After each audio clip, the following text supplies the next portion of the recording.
shocking now, heaven knows. Anything goes. Un dels aspectes que fan de Cap Roig un festival capdavanter és la gran varietat d'artistes que acull, catalans, espanyols, europeus i fins i tot internacionals, amb estils de música ben diferents i amb públics de tot tipus. Who's got the last laugh?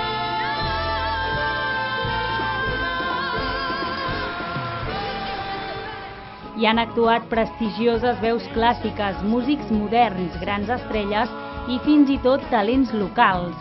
Juli Guiu, el director del festival, declarava que es tracta d'un festival eclèctic i que aspira a l'excel·lència, a poder acollir els artistes que són capdavanters en els seus gèneres respectius. Home, és molt important amb tants concerts programats en un període de temps tan comprimit, com són 6 setmanes, obrir els màxims de ventalls. Llavors nosaltres el que intentem és portar les primeres espases en cada un del seu gènere, les primeres espases del pop català, les primeres espases del pop espanyol, les primeres espases internacionals, intentant obrir al màxim aquests ventalls.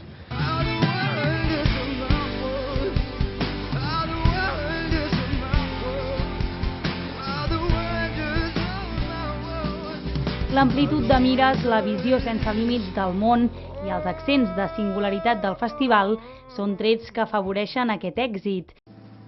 Pel director del festival és una prioritat que el perfil de públic sigui ampli perquè això garanteix beneficis. Guiu diu que com que la majoria dels espectadors només assisteixen una o dues vegades al festival cada any, cal obrir el ventall de gèneres musicals i de propostes. Aglutina en 6 setmanes tot el festival i tu saps que la gent que envaeix la zona a nivell turístic no pot repetir. I si et repeteix, et repetirà un percentatge molt petit. Per tant, el que intentes és obrir al màxim aquest ventall de públics. I per obrir aquest ventall de públics l'has de fer amb l'oferta que tu dones.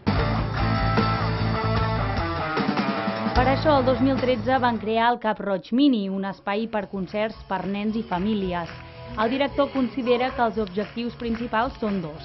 El primer, exhaurir les entrades, i el segon, que la gent es sorprengui amb la programació del festival. El del Mini Cap Roig va ser una idea que vam tenir fa 4 anys ara, va ser un superèxit, vam vendre 6.600 entrades d'un únic espectacle.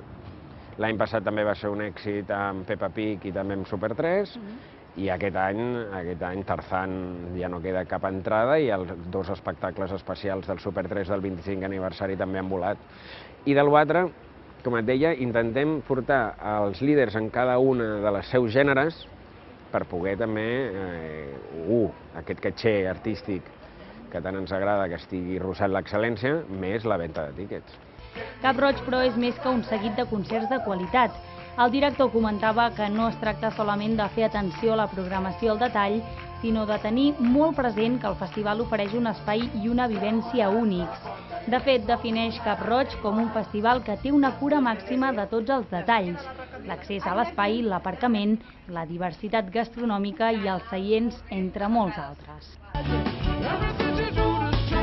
Un dels atractius de Cap Roig és el fet que només compta amb 2.118 localitats.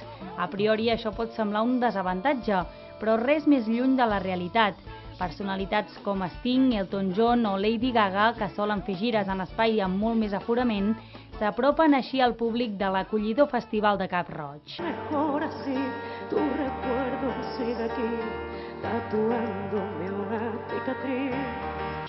El públic és gairebé tan variat com la programació de cada any.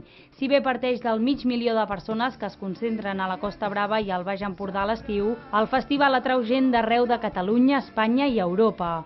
Això porta contundència en l'àmbit dels festivals europeus. Tant és així que Cap Roig rivalitza en festivals com el Montreix, Monte Carlo o Niça.